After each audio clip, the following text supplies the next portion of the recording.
Então, boa noite, irmãos, os de perto e os de longe, espalhados por todo o planeta que nos assistem agora, que é onde nos assistiu hoje, e isso fica aí depois gravado, e depois lá dentro da tribulação. Se você encontrar, preste atenção.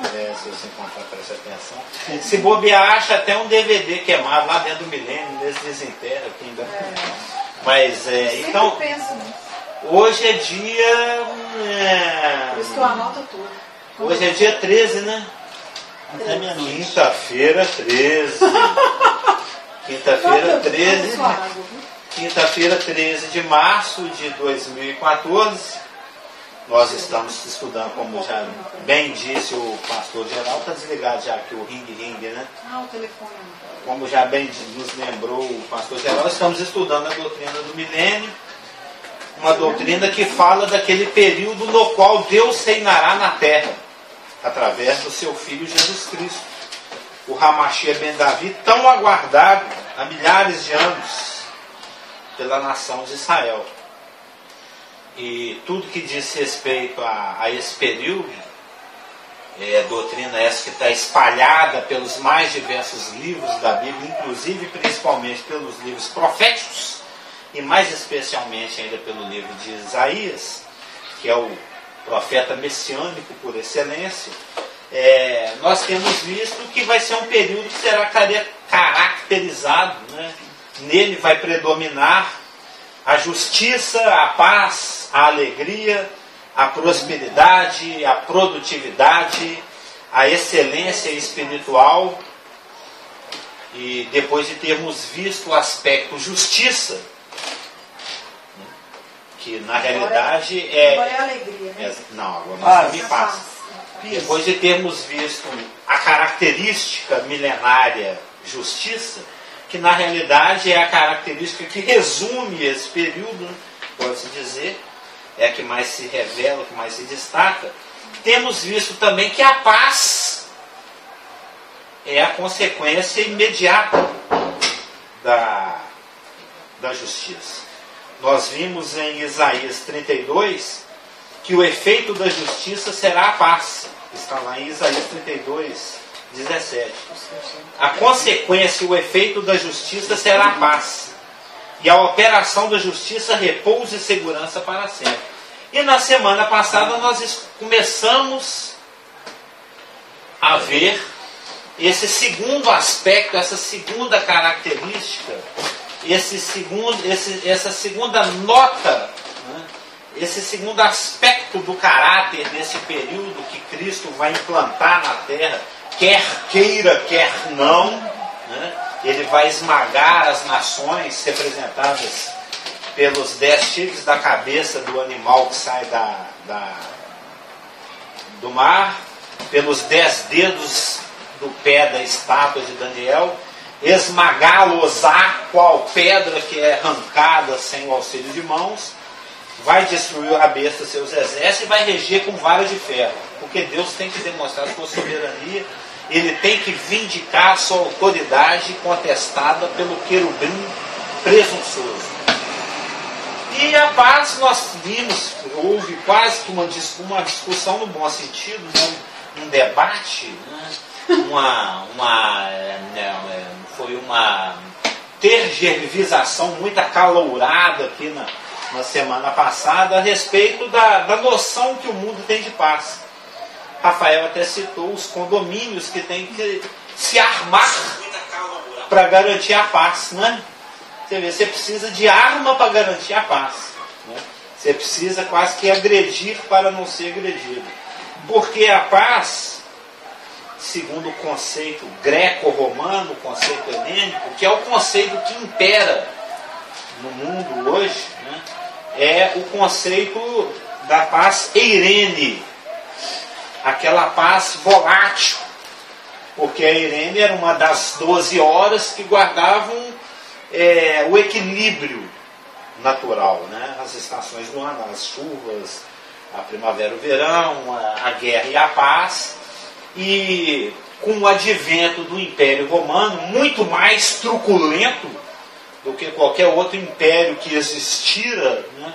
Seja ele o babilônico, representado pela cabeça de ouro lá da estátua de Daniel, seja o Medo-Persa, representado pelos braços de prata, e também pelo leopardo, alado e veloz. O romano era o mais violento, né? O romano foi o mais truculento, mais violento. Mais do que o leão, que é a cabeça de ouro, mais do que o urso que se levanta com as costelas na boca, que equivale ao peito de prata, mais até do que os quadris de bronze, que equivale ao leopardo de 4 asas velocíssimo, que é o Império Greco-Romano, com o advento do Império Romano, representado pelas pernas de ferro, e o ferro é aquela coisa assim, né? E também pela besta que o Daniel nem conseguiu descrever, de tão indecifrável, de tão feroz, de tão truculento, ele não conseguiu comparar nem com o leão, nem com o urso. Ele não achou um animal na natureza que fosse tão feroz quanto aquele que ele viu na sua visão, está lá em Daniel 7. Com o advento do Império Romano, aquela paz que poderia mudar a Irene, né? Que poderia mudar de uma estação para outra, agora já mudava de uma hora para outra. De repente o povo estava lá na Gália comemorando um festival qualquer, num feriado para eles, e chegava o Império Romano e pisava em tudo, ferreamente, né, truculentamente, violentamente, esmagadoramente. Né? Isso a gente é só estudar as legiões romanas, as táticas de guerra do César, ele era muito atrevido. Mas a paz que vai reinar, que vai imperar, que vai predominar, que vai ecoar no período messiânico, no reino que o Messias vai implantar aqui na Terra e que vai durar 1000 anos, não é uma paz como essa que é descrita pelos gregos e pelos romanos, a Irene. Algo volátil, algo passageiro, algo instável, algo que pode mudar a qualquer momento. Até as nossas vidas mesmo, em particular, são assim. Hoje está tudo bem, amanhã a desgraça pode varrer sua porta. Muitas vezes Deus permite, né? Financeiramente, familiarmente, morte, acidente. A vida é cercada pelo imponderável. Né? E o imponderável é inexorável, não é, Joel? O imponderável, ele é inexorável. Ele vem e varre e pronto, acabou. Ainda bem que nós temos o coração firmado no Senhor, porque o coração bem firmado não se atemoriza com as más notícias. Eu gosto muito desse versículo. Eu sempre me deixo preparado com esse versículo. Eu não sei onde ele está, mas tem um versículo que fala que o coração bem firmado não se atemoriza com más notícias. Eu sempre estou procurando estar firmado na graça de Deus, porque eu sei que como humanos que somos. Provérbios 3. E exposto ao mundo que nos odeia, porque Cristo falou que nós teríamos aflições aqui nesse mundo, na nossa peregrinação. Exposto a uma natureza pecaminosa, traiçoeira, que quer ressuscitar a todo momento. Exposto a um diabo que nos odeia. Exposto aos homens violentos, uma sociedade que se torna cada vez mais violenta. Eu confio na fidelidade do Senhor e procuro firmar sempre meu coração nele, porque se uma notícia bater na minha porta, eu quero ser igual o Jó. O Senhor é bom. Ele cuida de tudo e ele sabe o que ele está fazendo. Né? A nossa irmã Cida nos deu um bom exemplo nesse sentido. Né? O dia que ela recebeu a notícia da morte dela, ela estava aqui no estúdio e ela...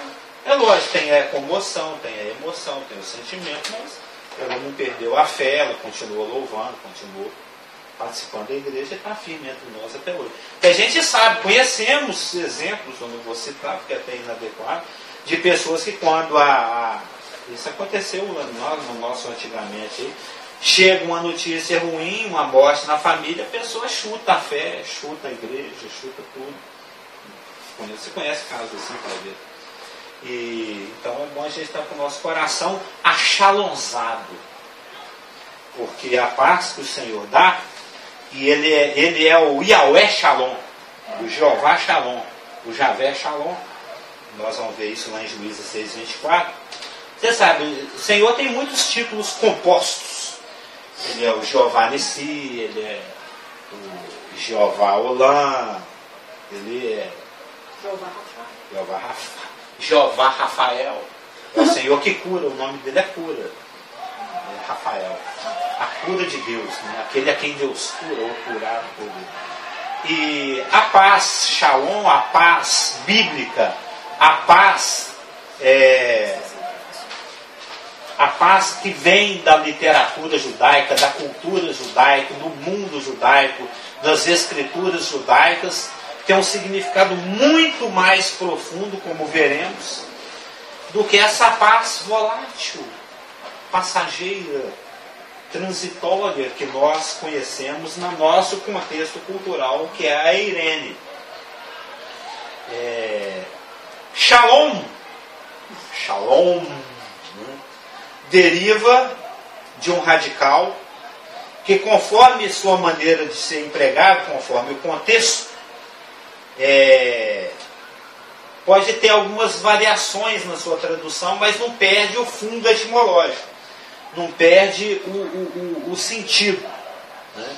É um sentido único que deriva em várias conotações. Mas é Shalom, lá etimologicamente falando, lá na raizinha, né? Você sabe que você pode partir o verbo em pedacinhos. Você estudou isso, não já, Joel? É lá o sufixo, o radical, aquela coisa, o prefixo, não tem esses trecos? Pois é, lá no radical do verbo shalonzar, eu shalonzo, tu shalonzas, ele shalonza, ele tem o significado de estar completo, estar concluído, um trabalho que foi feito, algo que é total. É meio que próximo do grego teleio. É isso que eu ia falar. É meio próximo que... exatamente, é meio próximo do tetelestai, do teleio, né? Uhum. Por exemplo, Shalom pode ser ilustrado pela construção de uma casa que se completou. Isso está lá em 1 Reis 9, 25. Shalom também tem um aspecto de restabelecer alguma coisa ao seu antigo estado, a sua integridade. A gente tem que lembrar que as palavras hebraicas, elas não são muito fixas. Elas trazem uma noção. Igual eu acabei de citar o nome Rafael, pode significar Rafa, a cura, e El, Deus. A cura de Deus, aquele a quem Deus cura, aquele que é curado de Deus, aquele a quem Deus usa para curar. Igual Daniel, pode ser Deus é o juiz, julgado por Deus, o juiz de Deus, aquele a quem Deus julga. Ou seja, existe uma flexibilidade muito grande na flexão das palavras da língua hebraica. Então o Shalom ele tem o sentido de algo completo, um trabalho que foi concluído, por exemplo, uma casa que você começou lá do alicerce, chegou lá no acabamento, colocou a última torneira, não falta nada. E fazer isso não é brincadeira. Quem constrói que o diga, né? Tanto é que tem casa que está aí por aí sem reboco, né? Você vai lá para os lados de onde minha mãe mora, tem uns montes. Fez o puxadinho, depois vai, à medida que o salário vai permitindo, vai completando. O ato de restabelecer alguma coisa ao seu antigo estado pode ser algo físico e pode ser algo mais abstrato, como por exemplo, eu estou de mal, Delaine, estou de mal. Aí vem alguém que tem o dom da diplomacia e da reconciliação e nos reconcilia. Então a nossa amizade voltou a ser o que era. A nossa amizade foi shalomzada. Algo que estava quebrado foi colocado de forma íntegra novamente, e você shalomzou aquele objeto. Porque a palavra paz no português não é um verbo. É engraçado ser diferente, que no grego que não, nós estamos falando do hebraico, shalom. No hebraico é um verbo, né? Aí a gente não, mas nós temos apaziguar. É isso que eu ia falar. A gente tem a palavra apaziguar. E tá pegando a não é aplicável, por exemplo, apaziguar como terminei a minha obra, né? Entendeu? É bem diferente, né? O português é mais limitado. Por exemplo, eu faço uma dívida, uma prestação, eu fico desempregado, apesar que hoje em dia tem o seguro-desemprego, aí uma coisa quando você compra lá, você faz empregado, tem o seguro. Aí eu fico devendo, meu nome vai para o SPC. consigo um dinheiro aí, vou lá e tiro meu nome do SPC. Eu shalomzei meu nome. Pois é, Eu quitei uma dívida. Eu restabeleci meu crédito ao seu estado original. Está vendo como é muito amplo? Como é muito flexível? Pode ser algo físico, pode ser algo abstrato, como uma amizade, pode ser apaziguar com a dívida, né? Você quitar, pagar um débito que você tinha. Isso, por exemplo, está em Êxodo 21:34. Pode ser também, você faz um voto.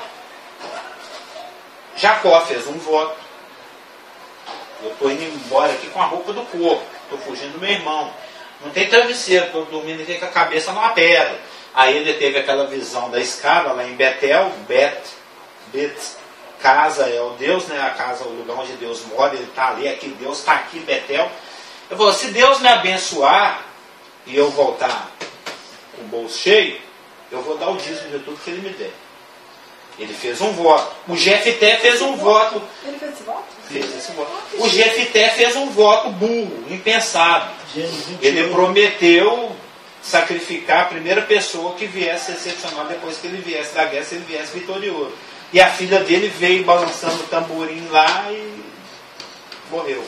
Deus nunca pediu sacrifício humano, ele fez um voto de tolo, como se diz. Mas de qualquer maneira, quando se faz um voto a Deus, como por aqui, esse aspecto de shalomzar está em Salmo 50:14. Você faz um voto a Deus, aí você alcança aquele objetivo. Quando você paga o seu voto a Deus, você está shalomzando, você está apaziguando, você está quitando o seu débito com Deus. Eu estou dando vários exemplos aqui para vocês terem noção do conceito que está no fundo da raiz da palavra shalom. Isso é só a preparação.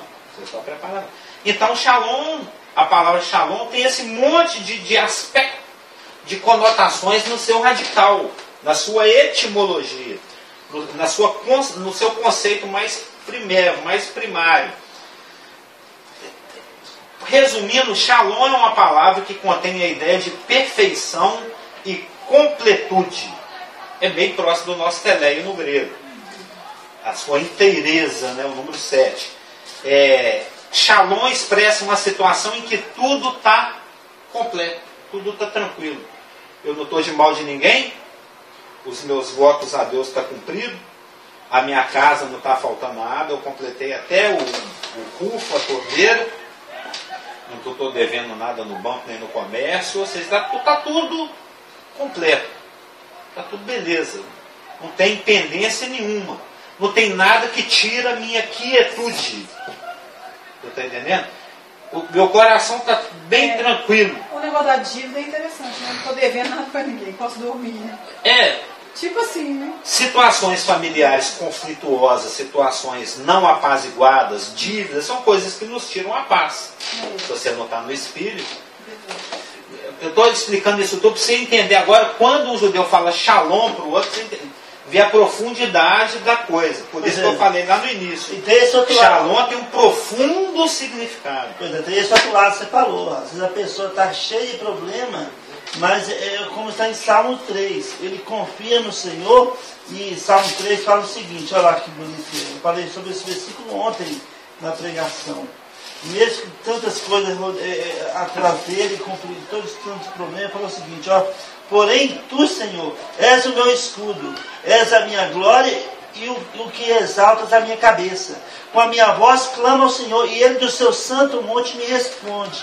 Deito-me e pego no sono. Acordo, porque o Senhor me sustenta. Isso é um sonho acordado para muita gente, deitar e dormir. Acordo, porque o Senhor me sustenta. Então, eu estou ouvindo. Salmos 3, versículo 3 a 5. Deito-me e pego no sono. Eu até vi uma tradução, não sei se você que fala que e logo pego no sono. Porque o Senhor me sustenta, então eu estou tranquilo. Não, e esse outro que você falou... Isso é descansar no Jeová Shalom. Esse outro fala assim, em paz me deito e logo pego no sono. Tem um outro assim, não tem? E olha que quem estava falando isso, ele tinha uma vida super atribulada. Ele estava clamando no contexto. O Davi, Clamando, era uma clamando. pessoa polêmica, uma pessoa que tinha problema com os filhos, com as mulheres, com os vizinhos, com os amigos, com os inimigos, com o sogro, com todo mundo. O Davi era uma pessoa inquieta, hipercinética, né? É uma pessoa bagunceira. Então Shalom tem essa ideia de tá tudo beleza. Tá tudo beleza. A palavra Shalom designa o bem-estar da vida cotidiana, o estado do ser humano no qual ele vive em harmonia consigo mesmo, com o outro, com a comunidade, com o ecossistema no qual a sua comunidade está inserido e com o Deus eterno. É bem abrangente. É o estado do ser humano que está em harmonia consigo, com o outro, com a comunidade, com o ecossistema no qual a comunidade está inserida e com Deus. Salmos 4, versículo 8, deve estar aí na sua postura. Quando irromper o novo tempo, leia-se o reino messiânico, o Messias esperado é chamado pelo profeta Isaías de príncipe da paz. Isaías 9,5. O príncipe que vai conceder isso para cada súdito, para cada cidadão. Cada cidadão do reino dele vai estar de bem consigo mesmo, com o outro, com a comunidade, com o ecossistema. Nós vamos ver isso, né? Os rios, os mares, as montanhas, o clima, e com Deus. Ou seja, é uma coisa completa, plena. E ele é o príncipe da paz. Ele é que delega isso. O Carlos, eu tenho que comentar. Pode comentar. Aqui é aberto, aqui é uma tribuna franca. Você falou do ecossistema, aí eu lembrei do sol, da chuva e tudo, aí eu lembro... Mas você sabe que tudo vai ser beleza lá, né? Não, pois é, mas é porque eu estou lembrando, até nos desenhos de animação, tudo, quando a pessoa não está bem, está tudo errado, tem até a nuvenzinha acompanhando, chovendo, caindo raio, não está bem nem com o exatamente. Quando ele não está achalonzado, né? Mas é só uma piada. Por aí dá para entender porque na cultura religiosa judaica o termo apareça como saudação e como expressão de bons desejos. É o tudo de bom do mineiro. A gente quando cumprimenta, e aí, senhor, como é que você está? Está tudo bom. Então tudo de bom para você. Não é? Isso é o mineiro. Também, né? Que é mais limitado do que o conceito do judeu. O judeu, quando ele se cumprimenta, quando ele se saúda, você sabe que sempre foi a saudação na comunidade judaica, é shalom. Um judeu encontra com o outro, é shalom. Né? Em muitos meios evangélicos se diz a paz do Senhor. Eu prefiro usar a graça e a paz.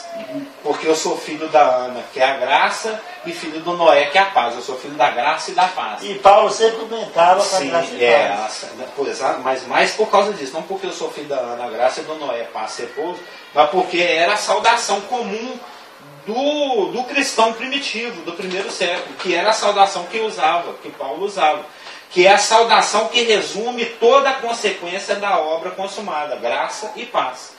A graça e a verdade vieram por Jesus Cristo. E Ele é a nossa paz. Então, é a melhor saudação possível. A paz do Senhor fica meio vago, né? Apesar que tem até aquela musiquinha, né? Paz do Senhor é a saudação que o crente faz. Já ouviu essa? Já. Tem essa aí. Não, estava válido, mas só tem completo. Eu lembrei de uma outra, mas era... Mas eu estou querendo chegar aqui no judeu, aqui, ó. Querendo chegar no judeu.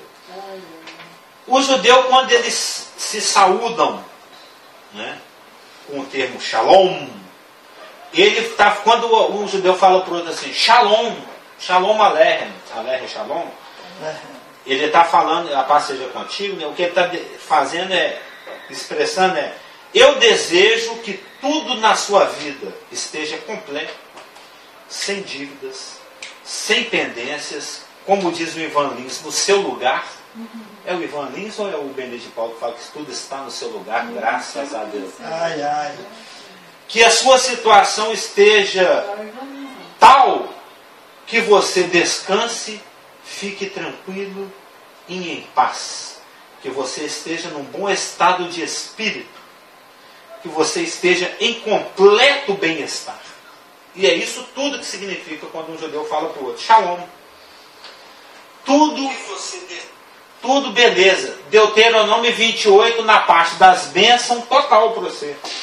A panela, não está faltando nada, a mulher fiel, o bezerro gordinho, a vaca com a teta bem cheia de leite, as plantinhas tudo verde, as flores floridas, os pés de romã cheios de romã, não está devendo nada, não chega a carta do SPC debaixo da sua porta, nada te perturba, nada esteja tirando a sua tranquilidade, que você esteja no estado de espírito, com tudo, com todos e com Deus total. É isso que o judeu diz para o outro quando ele fala shalom. Shalom não é só uma mera saudação habitual, um bom dia, um até logo. Shalom soa como que uma bênção. Quando um judeu fala shalom para o outro, ele está abençoando o outro.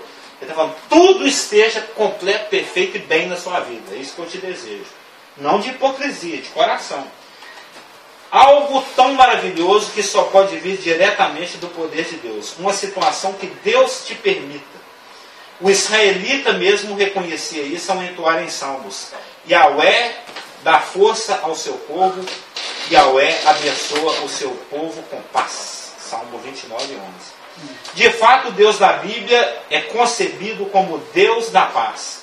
Em Juízes 6, 24, o altar que Gideão erigiu, porque Gideão vivia numa época em que a coisa estava pegando, se não me engano, eram os midianitas que estavam oprimindo e já tinha décadas. Era igual um espinho ali na carne de Israel.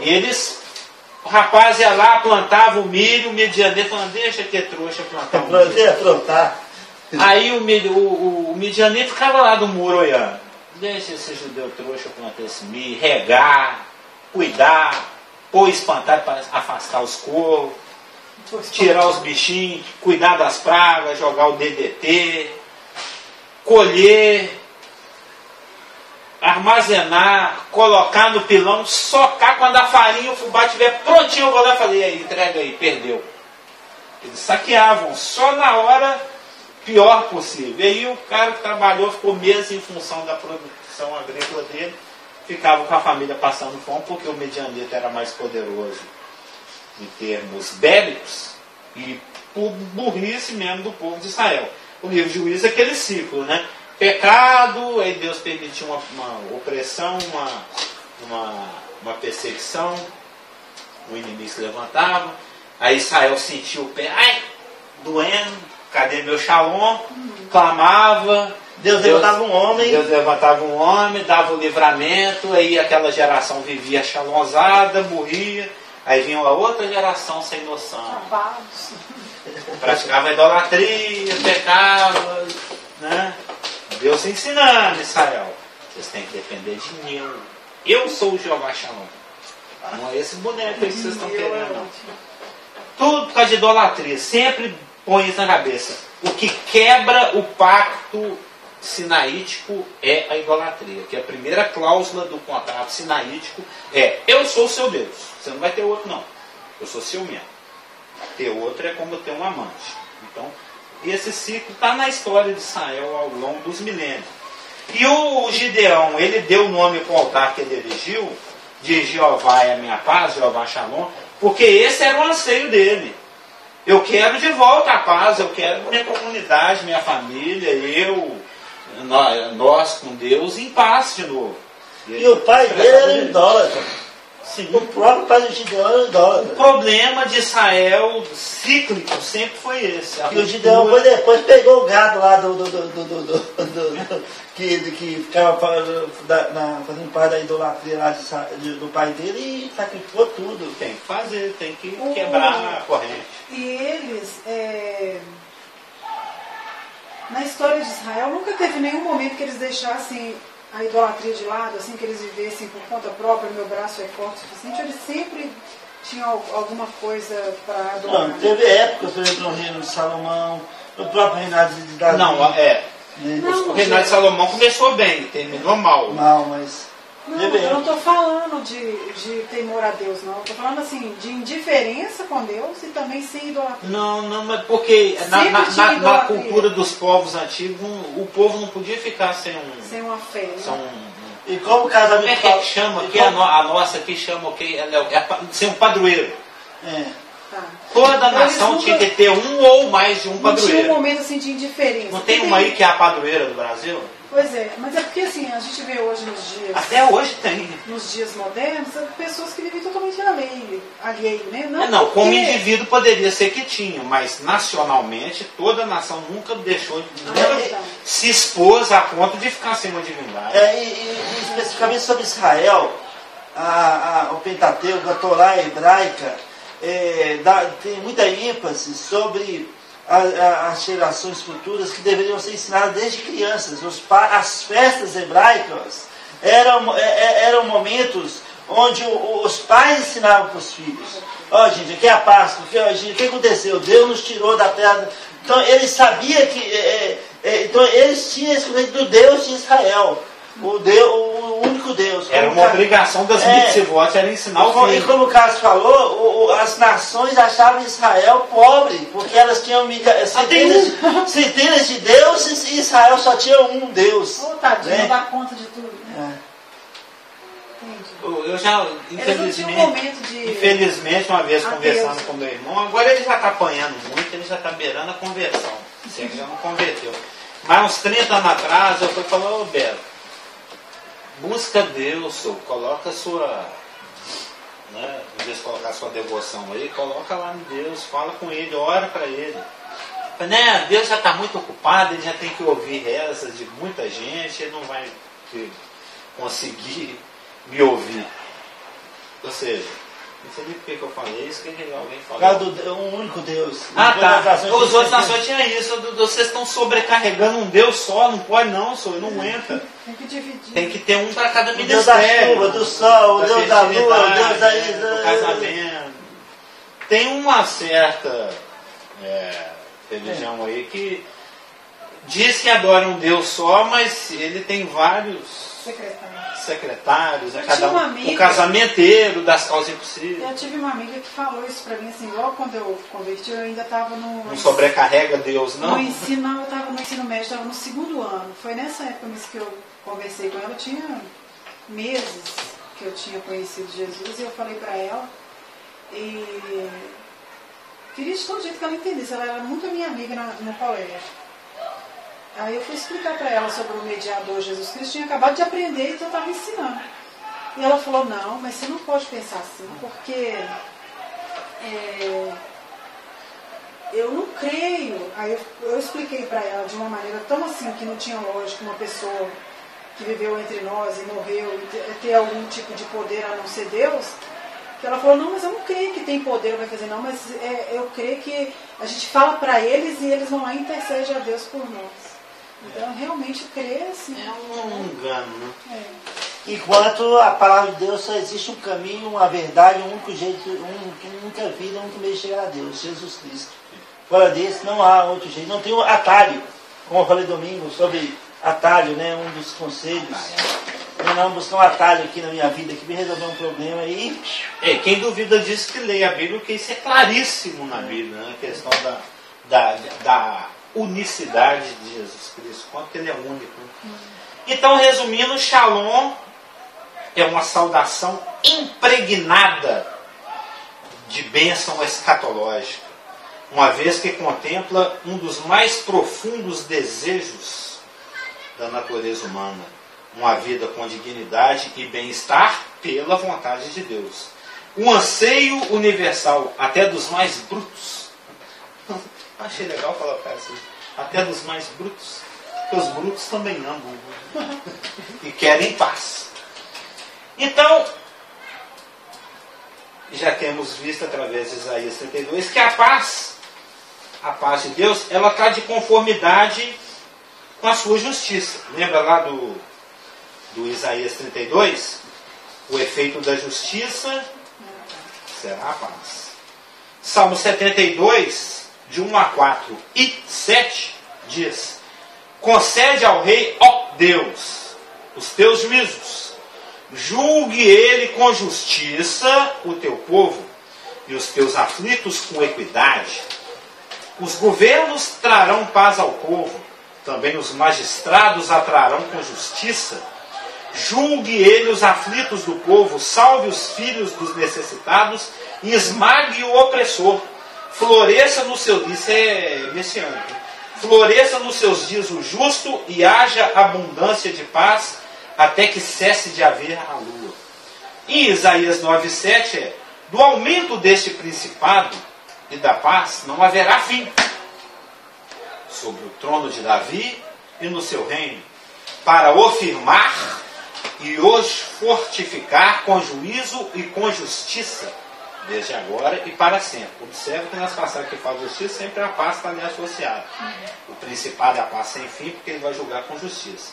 O fruto da justiça será a paz, e a obra da justiça consistirá na tranquilidade e na segurança para sempre. Já estão citados Isaías 32:18. Da mesma forma que Deus é santo e exige santidade, isso agora é a dobradiça para o próximo ponto da nossa preleção, do nosso estudo. Isso aqui é a dobradiça, onde a coisa vai articular, para ligar o que a gente acabou de falar com o que nós vamos falar agora. Da mesma forma que Deus é santo e exige santidade, sede santos porque eu sou santo. Está lá em Pedro, e Pedro está repetindo Levítico. Por ele ser justo, igualmente ele exige que o seu povo seja justo e haja com justiça. Eu coloquei Levítico em 1 Pedro, provavelmente eu sei de santo que eu sou santo. Eu fiquei curioso aqui com Tito 2,12, eu não estou lembrando qual que é. Tito 2,12, educando-nos para que, renegadas as impiedades e as paixões mundanas, vivamos no presente século sensata, justa e piedosamente. É a questão da demanda de santidade. Levítico 5,7, sede santos porque eu sou santo. O 1 Pedro 1,15-16 repete isso, sede santo porque eu sou santo. E o Tito 2,12 colocou nessa a mesma coisa que o Moisés falou em Levítico, que o Pedro falou em 1 Pedro. O Paulo fala em Tito, mas renegando as paixões da impiedade, vivamos de maneira piedosa. E da mesma forma que o Deus Santo exige santidade, o Deus que é justo, isso ficou bem estabelecido quando nós estudamos justiça. Lembra, Elaine? Deus é justo, seu trono está firmado em justiça e equidade, blá, blá, blá, blá, blá, blá, blá. Do mesmo jeito que Deus é justo, ele exige que seu povo seja justo e haja com justiça. Sede santo porque eu sou santo. Poderíamos parafrasear, né? Sede justos porque eu sou justo. Ele não fala diretamente dessa forma como ele fala de santidade, mas nós vamos ver em contextos de livros proféticos, Amós, Ezequiel, Miqueias, etc., que ele fala isso, não com essas palavras, mas o que ele está querendo dizer é isso. Sede justos porque eu sou justo. Como eu havia falado na semana passada, a paz não é algo que se garante pela arma ou pela câmera na portaria, né? A paz é algo que se garante pela justiça social. Nós acabamos de ver uns 3 versículos aqui, o de Salmo 72, o de Isaías 9, o de Isaías 32, que o segredo do sucesso do Messias no milênio é porque ele pratica a justiça social. Por isso que a consequência que vai acontecer no reino dele vai ser a paz em todos aqueles aspectos que a gente acabou de falar. Porque ele julga com equidade a causa do oprimido. Porque ele julga a causa do pobre. Ele não pega aquela bolinha, aquele suborno para julgar a favor do ricão, que já tem muito. Porque a gente sabe que o nosso judiciário funciona assim, não é, Elaine? Vide aí os mensaleiros. Eles não têm o mesmo tratamento que outros, de classes inferiores. Ou seja, não existe justiça social. Por isso que não existe paz. E nós vamos ver textos aqui que é seguindo. Sendo a paz o fruto ou a consequência direta da justiça, fica explicado porque Israel passou por tantos momentos de perturbação. Por que Israel perdia a paz e o contato com Deus da paz? Porque, agora olhando por esse aspecto, não o aspecto da idolatria, não o aspecto do pacto sinaíta, porque a nação se afastava daquilo que Deus demandava na sua lei, no que tange a justiça social. não sei se vocês já leram o Pentateuco todo, os 5 primeiros livros, tem N versículos, é um verdadeiro, como é que chama aquele livrão que estudante de advocacia carrega? É um verdadeiro vademecum, certas partes lá do Pentateuco. O órfão, blá blá blá, a viúva, o estrangeiro, quando a sua mulinha deu uma patada no vizinho, tem tudo. Isso faz parte do aspecto civil, lembra do que a gente está estudando lá? O aspecto civil. Era a regulação, a constituição de Israel. Tudo muito explicadinho. Eu falei, olha, porque a poligamia era permitida, você tem 2 mulheres, ou mais, né? E o primogênito é filho justo da feiosa, a mulher que você não gosta.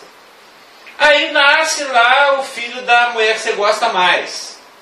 A tendência natural é que esse pai judeu vá querer favorecer o filho da bonita, o filho da Raquel.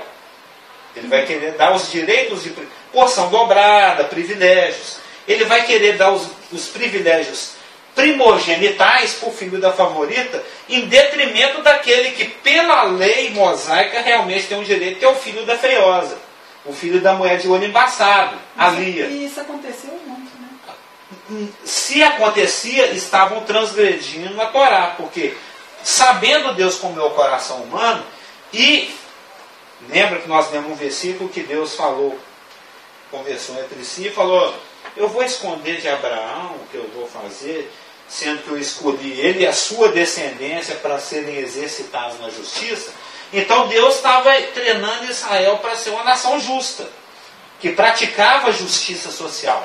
Em todos os aspectos, inclusive nisso, falou, olha, quando você tiver 2 mulheres e o filho favorito não for da mulher favorita, você não pode tirar os direitos do primogênito, que é filho da feiosa, e dar para o filho da que você prefere.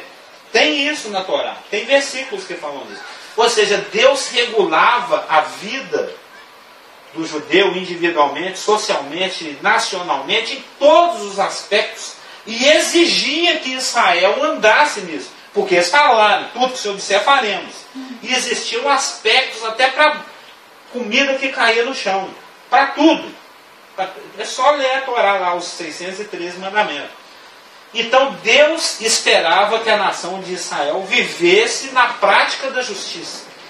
Que ela praticasse a justiça em todos os aspectos, em especial a justiça social.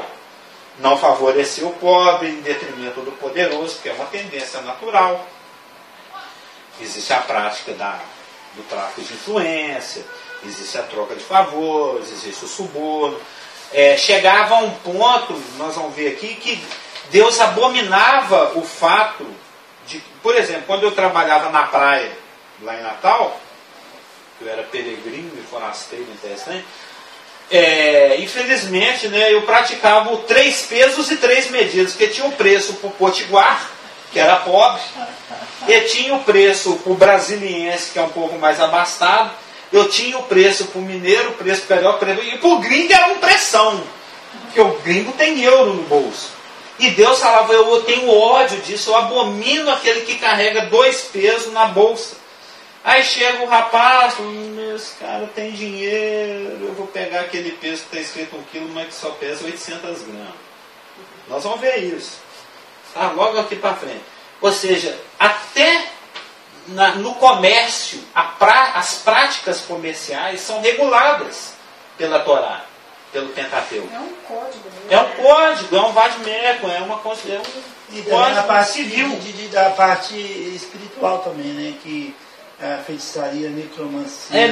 A começar daqui e a coisa é aprofundando, desde os aspectos mais... E tem uma resposta para qualquer coisa. Como nos ensinava o outro pastor, o antigo pastor, na vida do nascer de novo não existe o sagrado e o secular. Você lembra dele falando isso? Não existe a vida na igreja e a vida fora da igreja. A nossa vida é uma vida só, é única. O que você é aqui, você tem que ser lá. O que você é lá, você tem que ser aqui. Porque não muda. Você não tem um botão. Estou fora da igreja, estou na igreja, estou com Deus, estou sem Deus. Para onde você vai, Deus está indo. Não existem coisas seculares e coisas sagradas. Tudo é sagrado. Até uma música que fala isso. Né? Vou pôr mais uma música, Rabi. Eu E escrevi aqui o papel que você falou para me esquecer do ha-ha-ha. E esse é o ponto que pega aqui, porque o nosso assunto é Israel. É a nação herdeira do milênio. É a cabeça das nações do milênio. Então nós estamos olhando a coisa do aspecto xalômico judaico aqui. Porque, e aí eu citei aqui Juízes 2, de 11 a 15, 3, Crônicas, Miqueias, blá blá blá. É só olhar na apostilinha aí. Por que Israel passou tantos momentos de perturbação? Porque Israel se afastou da prática da justiça, que é o caminho de Deus para Abraão e sua descendência. Lembra lá do versículo de Gênesis 18? Por aí se entende porque os profetas de Israel foram tão contundentes na sua crítica. Quem já leu Isaías, Miqueias, Amós, Oséias, Ezequiel, os profetas, está cansado de ver aquelas passagens em que Deus critica a situação social da nação. Ai, você, magistrado, que não olha para a causa da viúva. Nós vamos ver aqui os versículos. Por aí se entende porque os profetas de Israel foram contundentes na crítica a todo o comportamento social que se afasta da justiça exigida pelo Deus da paz. Vamos acompanhando, né? Lembrando que a justiça é o objetivo divino para Abraão e a sua descendência. Gênesis 18, 17 e 19. Está até aqui, ó. É porque eu chamei ele e a sua casa para fazer justiça e juízo. Está lá, Gênesis 18, 17 e 19.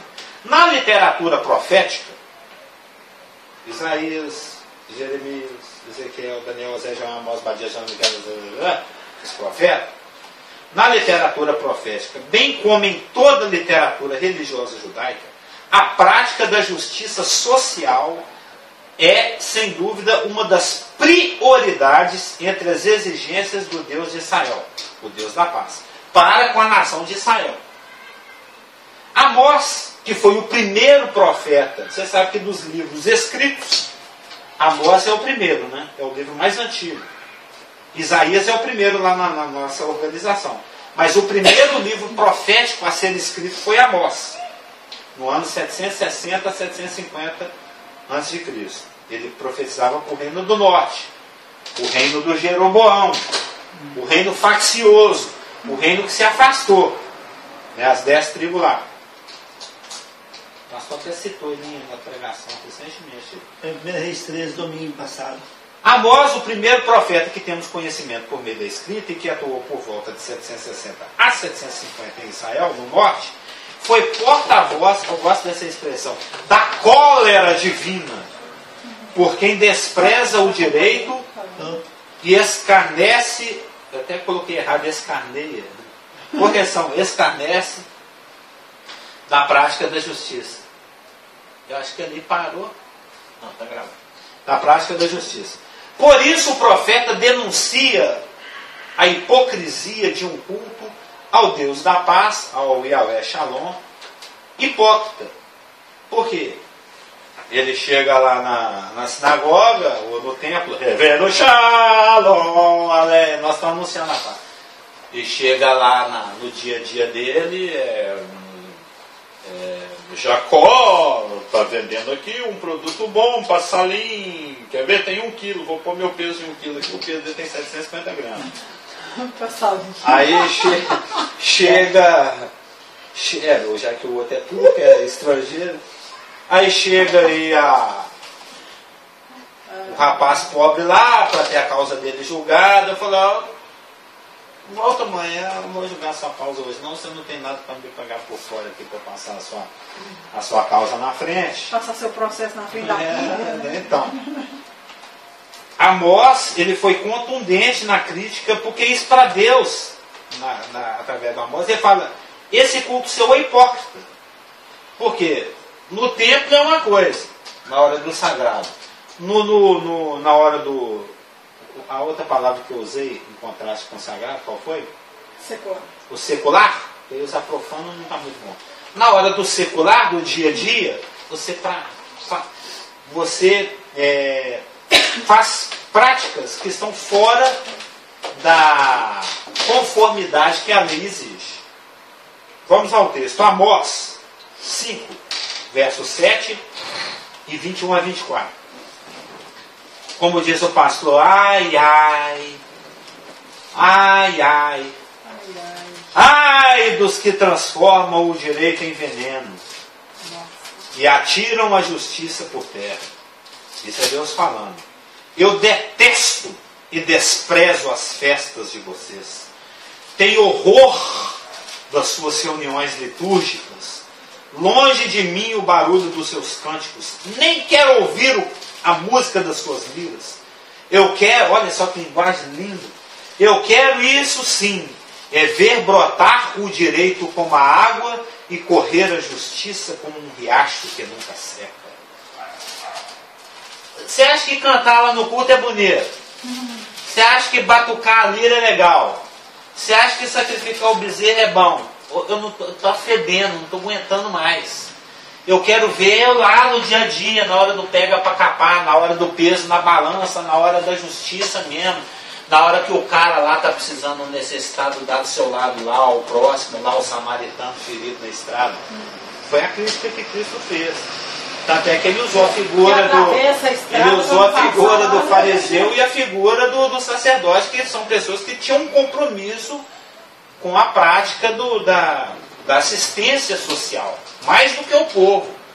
Eu falei, acho que eu não vi isso não. Sem querer eu olhei ali para o lado e eu não vi o samaritano. Imagina o Amós, sabendo que estava vivendo uma situação no Reino Norte, onde 2 bezerros de ouro foram colocados, eles estão aqui no deserto, né? Um homem que foi tirado de trás do gado, ou seja, um vaqueiro. Ele era um cowboy. Um vaqueiro. Literalmente um cowboy, um boy das cal. E foi tirado e ele fala com tanta segurança, com tanta... né? Pondo o dedo no nariz do rei. Exatamente. Aqui, já que você falou isso, eu já estava pensando nisso há muito tempo. Quando você veio falar de todos os profetas, Isaías, Jeremias, assim, como que... Eu estava lendo recentemente agora, acho que era de Jeremias, que quando ele foi jogado lá na cisterna, né? Não, chama de novo, vamos ver o que ele vai falar. Eu falei assim, olha, sabendo que podia, mas assim disse o Senhor. Ele falou isso. Pode me levar, já sabia que eu, né? Mas Deus avisou isso para ele quando ele era rapazinho e foi chamado para o ministério. Mas imagina a situação. Vem de novo, vamos ver se agora ele vai falar o que é bom. O Senhor falou isso. Não, mas ele foi tipo Paulo do Velho Testamento. Falou, você vai ver o quanto que importa sofrer por causa do meu nome. Você vai passar, filho. Desse modo, Amós critica duramente a quem se ilude, pensando satisfazer ao Deus da paz, apenas participando de cultos religiosos. Louvar a Deus é importante para alimentar a fé no aspecto pessoal e coletivo. Mas essa prática cultual deve ser expressa no cotidiano pela prática do direito e da justiça, fundamentos da paz social. Miqueias, que era contemporâneo de Isaías, já ia uns 20 anos para frente, depois do Amós, que exerceu sua atividade profética em fins do século 8 a.C. e foi contemporâneo de Isaías, lembra que é impossível haver paz social enquanto se mantém a exploração econômica, empobrecendo e marginalizando, é o Brasil, né? E marginalizando socialmente grande parte da população. Segundo alguns escritos também, fala que Miqueias também sofreu barbaridade. Provavelmente. Que ele coloca, expressa se ele é contemporâneo do Isaías, ele expressa sua angústia no livro de tal forma que ele chega no ponto final lá no capítulo 7 e fala, eu porém vou olhar só para meu Deus e nele confiarei, e ele vai me socorrer. Né? Porque se eu olhar ao redor só tem mau exemplo. Miqueias lembra que é impossível haver paz social enquanto se mantém a exploração econômica, empobrecendo e marginalizando socialmente grande parte da população, que é o que quase todo governo faz. Ele denuncia o comércio com que se enriquece a classe dominante. Aqui no texto nós vamos ler de Miqueias, de 6, de 9 a 16, é chamado de a casa do ímpio, ou seja, de quem não faz a vontade de Deus. Isso terá como consequência profunda instabilidade social e, consequentemente, a ausência da paz. Ezequiel 45:10. Não, é Miqueias 6. de 9 a 16, sendo que lá no meio, eu coloquei uma inserção entre parênteses, porque quando ele fala sacolas cheias de pesos adulterados, faz uma referência, ele está lembrando aos seus ouvintes ou leitores, o Miqueias, quando ele fala o que ele falou no capítulo 6, de 9 a 16, ele cita, falou, ó, acaso devo desculpar balanças viciadas, sacolas cheias de pesos adulterados? Ele está aludindo a Ezequiel 45, 10, a Levítico 19, 36, assim como Ezequiel em 45, 10, ele está fazendo uma alusão a Levítico 19, 36 e a Deuteronômio 25, 15, que fala, tereis balanças justas, efa justo e baco justo, um de medir líquido e um de medir... O Alberto também trata disso. Exatamente. O provérbio já havia sido escrito na época de Miqueias. Miqueias, acaso posso tolerar a casa do ímpio, com seus tesouros ganhos injustamente, com suas medidas falsificadas e detestáveis? Acaso devo desculpar balanças viciadas, sacolas cheias de pesos adulterados? Os ricos prosperam com a exploração. Os seus habitantes só falam mentiras e têm na boca uma língua mentirosa. Aí Deus amaldiçoa. Você comerá, mas não matará a fome. Uma maldição na casa do ímpio através do Miqueias. A fome será a sua companheira. Você guardará, mas não poderá conservar a sua reserva. Eu a entregarei. E vendo como que Deus vem confirmando a lei resumida no amor ao próximo, que é tudo. Você vai falar domingo ou nos domingos passados? Que a gente tem falado nos domingos lá na escola dominical, que está disponível no nosso site para quem quiser assistir, está ouvindo agora. E só que eu estava pensando aqui agora que você fala, lendo aí de novo e falando com relação a até mesmo essas liturgias cultuais, é o mesmo princípio, né? Sempre parece que Deus, assim, ele é tão reto e íntegro que, independente dele estar na lei ou na graça, ele tem um princípio imutável. Sim, não, esse princípio é válido para nós também, porque nós lemos em Tito. Exatamente. 2:12. Então, assim, não tem como fugir de uma vida íntegra e reta e achar que você pode ser uma coisa ali e outra em outro lugar, porque Deus vê como você é exatamente. Você então, pede no mínimo a paz. Ainda que você... E às vezes a pessoa é tão enganada, que o problema do enganado é seu próprio engano. Que ele fica em paz, ainda não percebe que está sendo... que está andando com 2 pesos, 2 medidas, ainda fala, não, mas eu precisava fazer isso, porque senão eu ia ser prejudicado, e Deus não quer que eu seja prejudicado. As pessoas têm esse engano, entendeu? Não, eu tive que mentir aqui, ou eu tive que esconder isso aqui. Ou ficar com uma coisa que não é sua. Entendeu? Infelizmente acontece, às vezes... Deixa eu só concluir aqui, aí depois você entra nesses outros exemplos. Eu estou querendo dizer assim, que o princípio é o mesmo. Sim. E a pessoa é tão enganada... O Deus é o mesmo. O Deus é o mesmo. A pessoa é tão enganada que acha assim, não, mas eu sou muito religioso na igreja. Eu já fiz a minha parte no domingo de manhã, agora eu vou ganhar a minha vida lá no mundo lá fora, porque lá é cão come cão. O secular, né? O secular. Por isso que tem essas atitudes. Né? O mundo do comércio tem que ser... E aí a primeira oportunidade de tirar fora, de apropriar de algo que não é dele, ele é opa, a pessoa esqueceu aqui, é meu. Entendeu? Não entende que a outra pessoa está sendo lesada. Isso é desonestidade. Mas é mais profundo que isso. É no sentido de tirar uma vantagem em cima do outro. Não é nem tanto roubar diretamente, pegar o esquecido. Um exemplo aqui. Não é nem assim essa questão da desonestidade mais brutal, não, assim, explícita. É a coisa mais sutil. É sutil também. Que a pessoa acha que está certo. Não, um exemplo, eu encostei no meu carro esse ano, aqui tem escola aqui, tem essas crianças aqui passam do lado e todas têm celular. Encostei no meu carro aqui, abri a porta com um celular novinho no chão. Novinho no celular. Peguei o celular, vim aqui, já tinha tudo embora e fui procurar quem era o dono do celular. Aí vi ali pai escrito. Aí liguei para aquele celular. Aí o pai falou, ô meu filho, eu falei, não, aqui está falando aqui, é o pastor Geraldo, que eu achei o celular na porta de casa. Minha filha deve ter perdido, aí ela estuda na escola, estava aqui mesmo na praça. Ele veio no carro e pegou o celular aqui na porta. Eu entendi, falou, uma oportunidade que para mim tem um celular a mais para mim. Mas isso é desonesto, e não pertence a mim. Mateus era um coletor de impostos que tirava dele. O Zaqueu, ele converteu literalmente. Ele converteu de devolver. Devolver tudo que ele era tão consciente. Ele devolveu em dobro. Né? Não, mas como é que ele tinha tanta consciência? Ele era publicano também. Pois é, ele era bem organizado. Subiu na água, ver Jesus e ele falou: hoje eu vou dormir na sua casa, eu vou comer na sua casa. O quê? Na minha casa, mas eu sou terrivelmente pecador. Mas eu não vim buscar a autoridade eu vim buscar os que estão perdidos. Os sãos que precisam de médico. Eu estou lembrando agora dos políticos, infelizmente, mas assim, ele era um apropriador tão organizado que ele sabia de todos. Eu vou devolver todos em dobro. Mas ele sabia. Ele devia ter uma contabilidade. Ele tinha uma contabilidade. Eu vou devolver para fulano, ciclano é tanto. Ele sabia tudo. Vou devolver tudo. É converter mesmo. Mas é até mais sutil ainda do que isso que o irmão falou. A instabilidade nas relações sociais, que é a contramão do Shalom.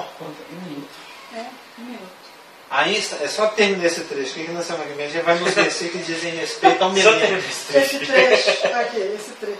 A instabilidade nas relações sociais, que é a contramão do Shalom. A violência generalizada, que amedronta as camadas sociais. É de algum modo já concebida pelo profeta, a instabilidade, a violência generalizada. Parece que está falando do Brasil, né? Parece tão bom. Mas esse é o Israel de 27 séculos atrás. Já era concebida pelo profeta como consequência das relações sociais corrompidas pela prática da injustiça e da não observância do direito exigido pela Torá. Que Miqueias 7,13 diz: a terra será um lugar abandonado por causa de seus moradores, como fruto de suas más ações. Ele está falando aqui uns 2 séculos antes o que aconteceu lá na época do Jeremias e do Daniel. O Nabucodonosor chegando e arrebentando tudo. Vai se tornar um lugar abandonado. Isaías, profeta que viveu no século 8 a.C., e desencadeou uma verdadeira escola inspirada em seu espírito profético, deixa claro que é possível construir a paz social por meio da urgente mudança de comportamento pessoal, que sempre Deus dá uma canja. Aquilo que na linguagem religiosa nós poderíamos chamar de conversão. Ele chama para converte, gente, abandone isso aí que Deus dá paz, shalomzeia. Isaías 1, 16 e 17. Isaías 1 é uma introdução a todo o livro. Lavem-se, purifiquem-se, tirem da minha vista as maldades que vocês praticam, parem de fazer o mal, aprendam a fazer o bem, busquem o direito, socorram o oprimido, façam justiça ao órfão, defendam a causa da viúva. Está vendo que tudo é uma questão de justiça social?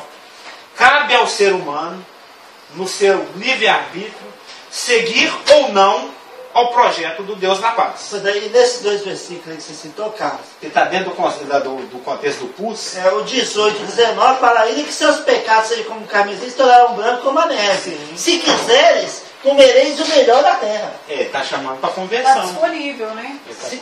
Vinde e arrazoemos. Arrazoar falando, não, vem cá. Quanto é que você está devendo? Vamos sentar aqui, vamos chamar uns vezes também. Vamos acertar essas contas, que é muito, não tem problema não. Vamos conversar, senhor. Eu estou querendo resolver o seu problema. Não é? Vinde e arrazoemos, vamos conversar. Vamos ver onde é que está pegando. Não tem problema não, eu quero igual aquelas promoções de Natal, né, que chega a casa, você está devendo 8 mil, por quinhentinho, a gente quita esse trem. Não tem essas cartinhas? As dívidas muito antigas, que já meio que, né? Vai escrever no outro dia. Cabe ao ser humano, no seu livre-arbítrio, seguir ou não, eu gostei dessa palavra, ao projeto do Deus da paz. Mas Israel não quis.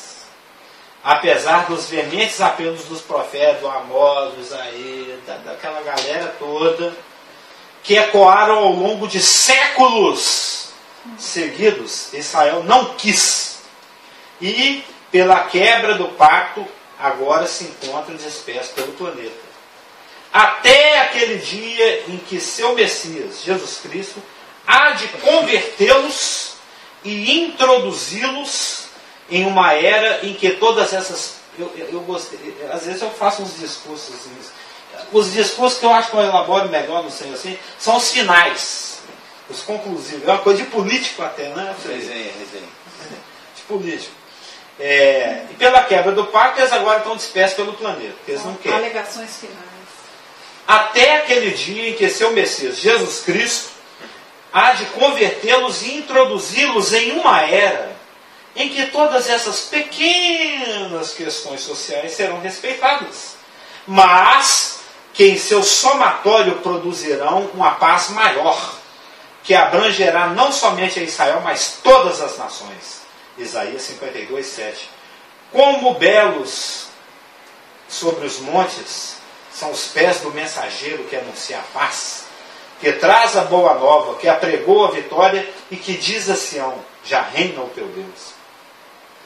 É Jesus Cristo lá no Monte das Olivetes lá. A paz é consequência da prática da justiça social. Ter uma terra fecunda para plantar e colher os frutos, para ter a mesa farta e comer até se saciar. Habitar em segurança sem medo de inimigos. Dormir sem temor com as portas abertas. Não ter inimigos. Multiplicar-se na face da terra, podendo passar por todas as etapas da vida. Da fase de criança até lá, no caso do milênio, até a 8ª idade, né? Não é nem a 3ª idade. Até a 9ª idade, a 11ª idade. Tudo isso porque o Deus da paz estará reinando no meio do seu povo. Levítico 26, 3 a 13, Isaías 65, 17 a 25. Senhor Deus está no meio dele. Longe de ser simples ausência de guerra, agora eu vou contrastar o Eirene com o Shalom, né? Longe de ser simples ausência de guerra, Shalom é vida em plenitude na presença, teve um erro aí, de Deus. Esta é a paz escatológica que os profetas prometem da parte do Senhor para Israel quando o Messias estabelecer o seu reino. E aí na semana que vem a gente vê quais os versículos que dão embasamento para essa afirmativa da conclusão final. Amém? Podemos orar? Pai querido.